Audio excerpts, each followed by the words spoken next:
हरे कृष्णा। पिछले वीडियो में हमने सबसे पहले आरुणी पांचाल की कथा सुनी थी, उसके बाद उपमन्यु की कथा सुनी थी। आज हम आयोधधौम्य के तीसरे शिष्य वेद की कथा सुनेंगे। वेद को उपाध्याय ने आज्ञा दी, वत्स वेद, तुम कुछ काल तक यहाँ मेरे घर में निवास करो, सदा शुश्रूषा में लगे रहना, इससे तुम्हारा कल्याण होगा। वेद बहुत अच्छा कहकर गुरु के घर में रहने लगे। उन्होंने दीर्घ काल तक गुरु की सेवा की।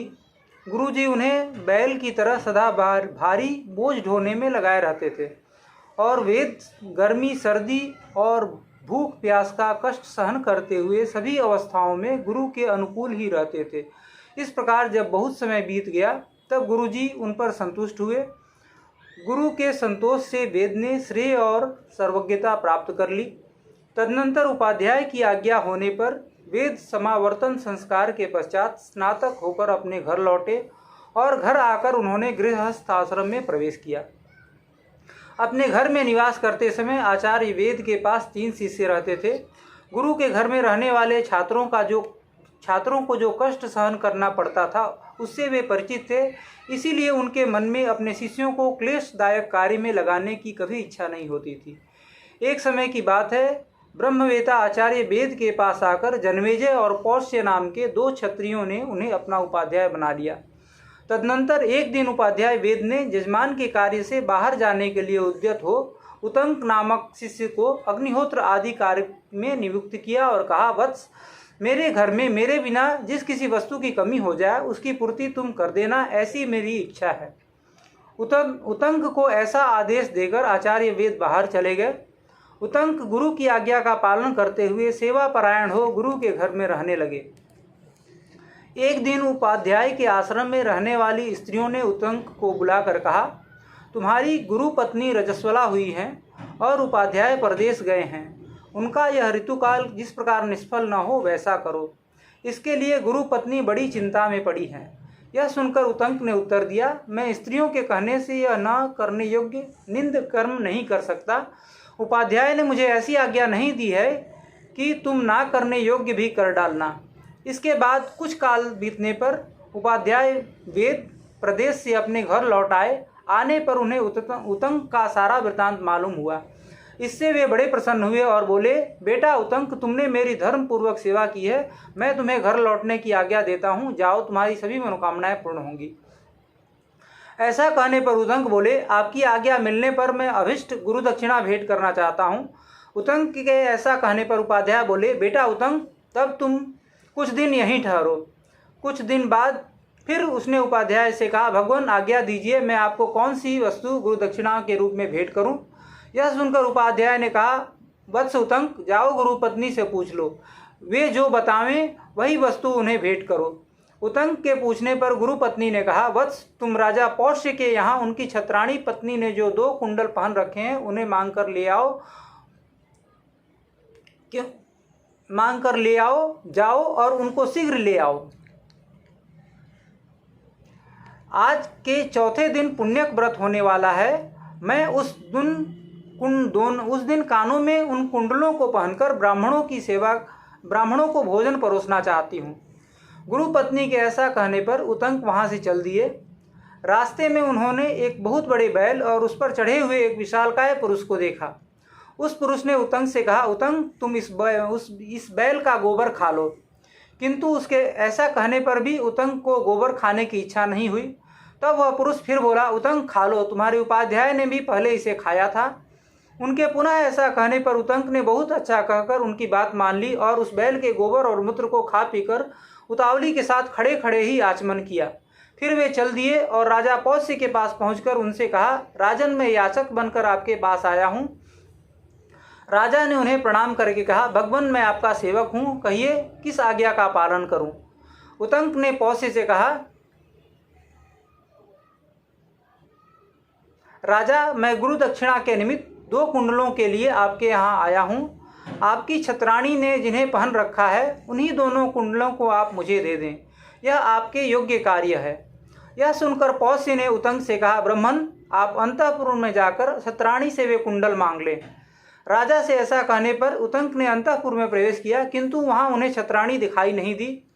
तब वे पुनः राजा के पास आकर बोले, आप मुझे संतुष्ट करने के लिए झूठी बात कहकर मेरे साथ छल न करें, यह आपको शोभा नहीं देता है। आपके अंतःपुर में छत्राणी नहीं है, क्योंकि वहां वे मुझे दिखाई नहीं देती हैं। उतंक के ऐसा कहने पर पौष्य ने एक क्षण तक विचार करके उन्हें उत्तर दिया, निश्चय ही आप झूठे मुंह हैं। स्मरण तो कीजिए, क्योंकि मेरी छत्राणी पतिव्रता होने के कारण उच्छिष्ट अपवित्र मनुष्य के द्वारा नहीं देखी जा सकती हैं। आप उच्छिष्ट होने के कारण अपवित्र हैं, इसलिए वे आपकी दृष्टि में नहीं आ रही हैं। उनके ऐसा कहने पर उतंक ने स्मरण करके कहा, हाँ अवश्य मुझ में अशुद्धि रह गई है। यहाँ की यात्रा करते समय मैंने खड़े खड़े होकर चलते चलते आचमन किया है।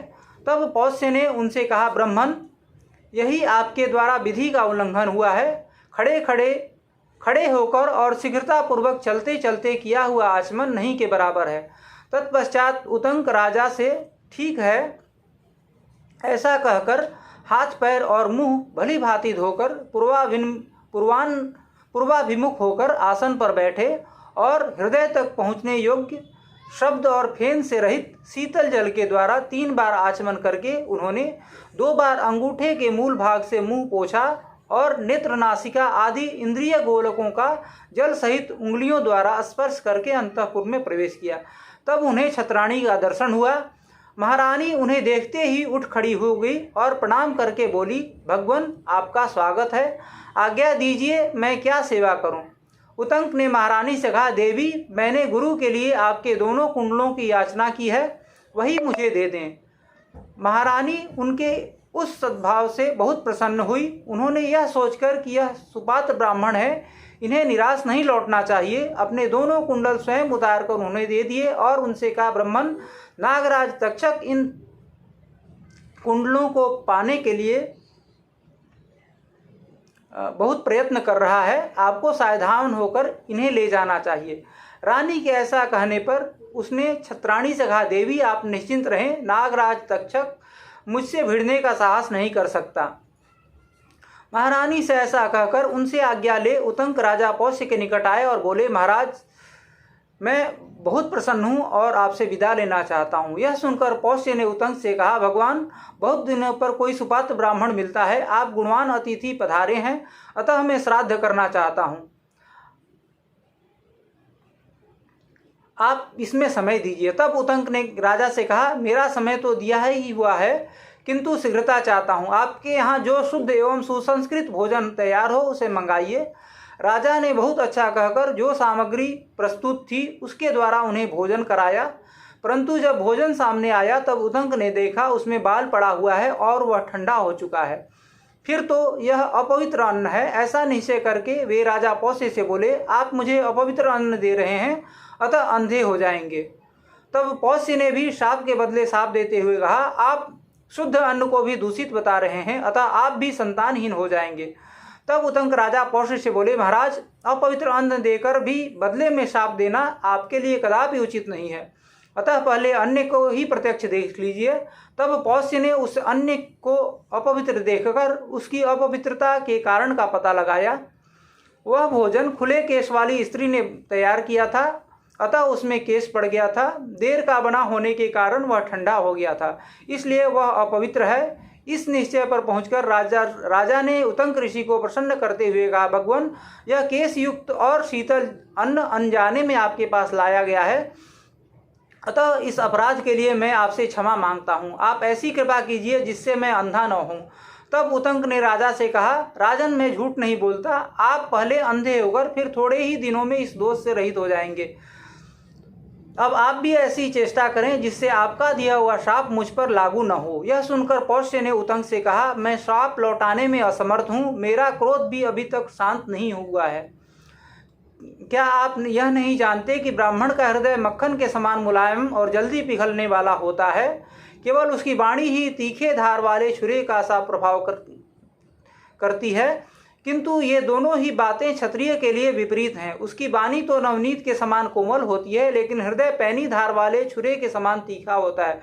अतः ऐसी दशा में कठोर हृदय होने के कारण मैं उस शाप को बदलने में असमर्थ हूँ, इसलिए आप जाइए। तब उतंक बोले, राजन, आपने अन्न की अपवित्रता देखकर मुझसे क्षमा के लिए अनुनय विनय की है, किंतु पहले आपने कहा था तुम शुद्ध अन्न को दूषित बता रहे हो, इसलिए संतान हो जाओगे। इसके बाद अन्न का दोषयुक्त होना प्रमाणित हो गया, अतः आपका श्राप मुझ पर लागू नहीं होता।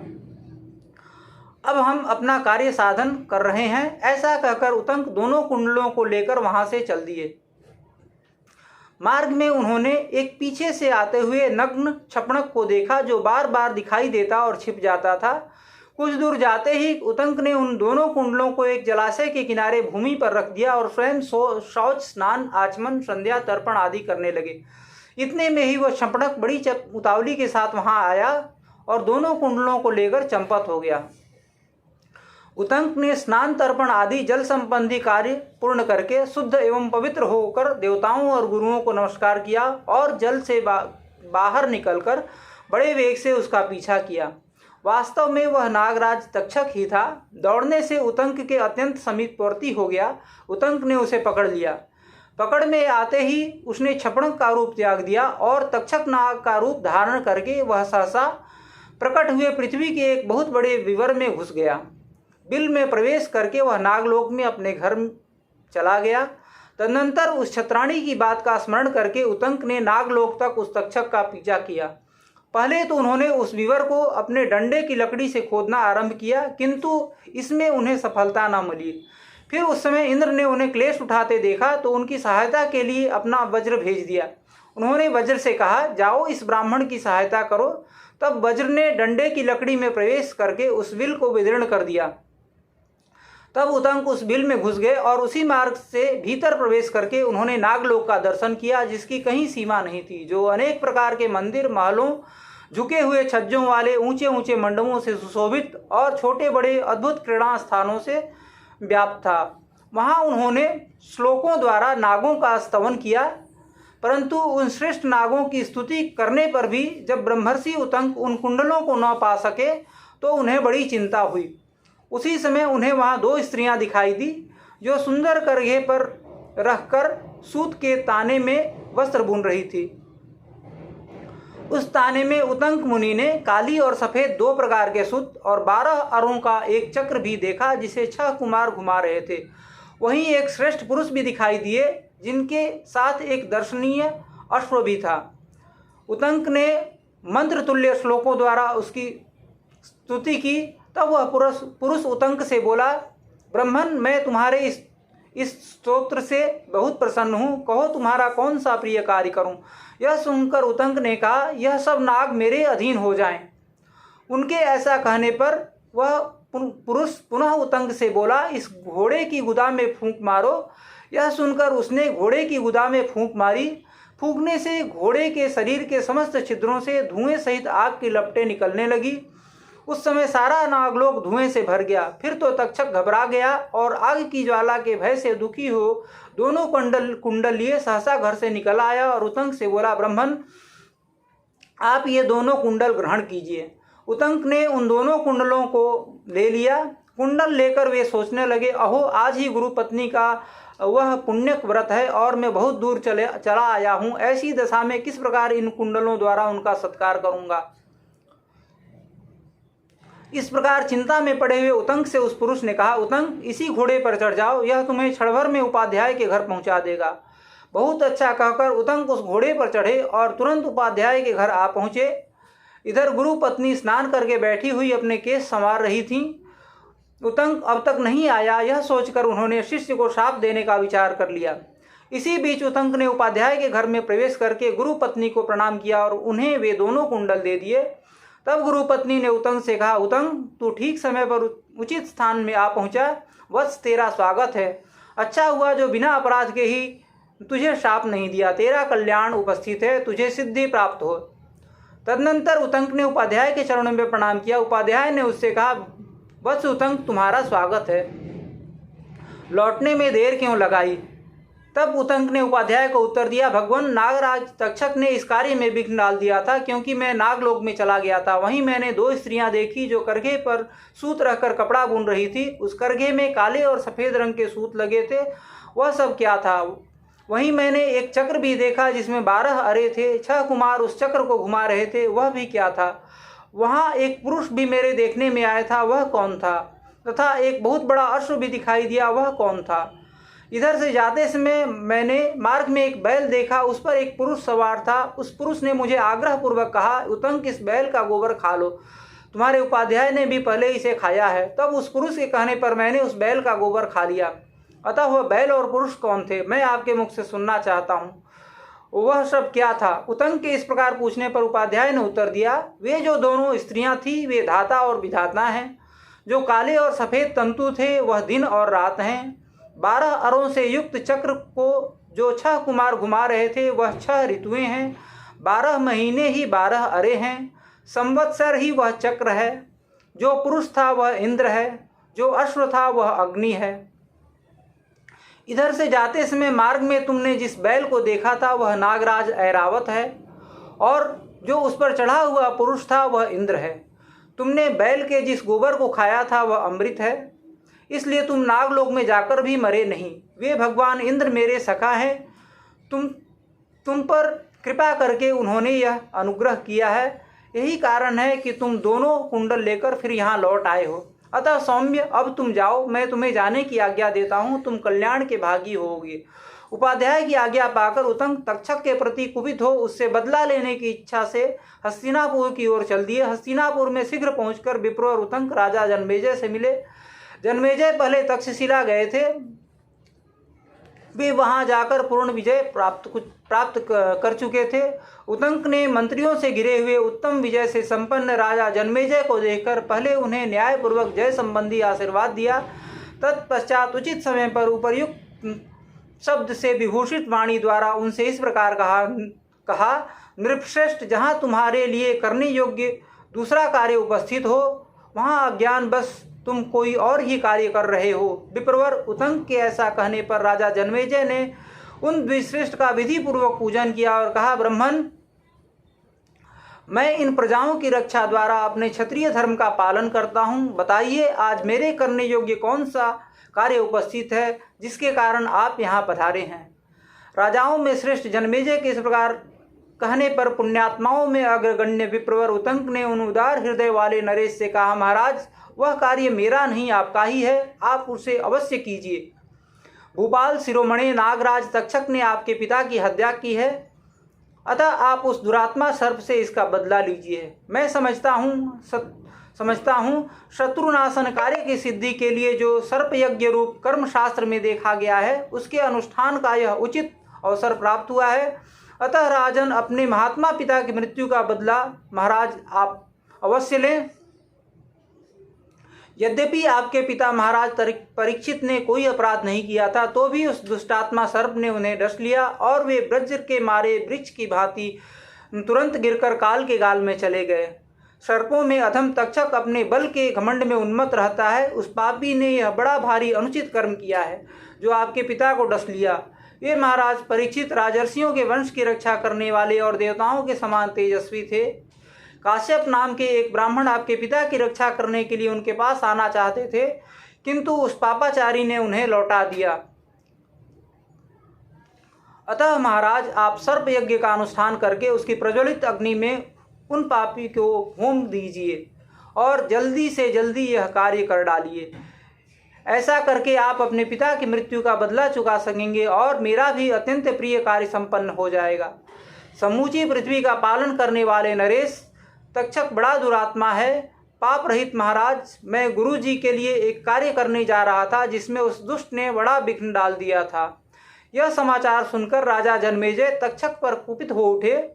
उतंक के वाक्य ने उनकी क्रोधाग्नि में घी का काम किया एवं अत्यंत दुखी होकर उतंक के निकट ही मंत्रियों से पिता के स्वर्ग गमन का समाचार पूछा।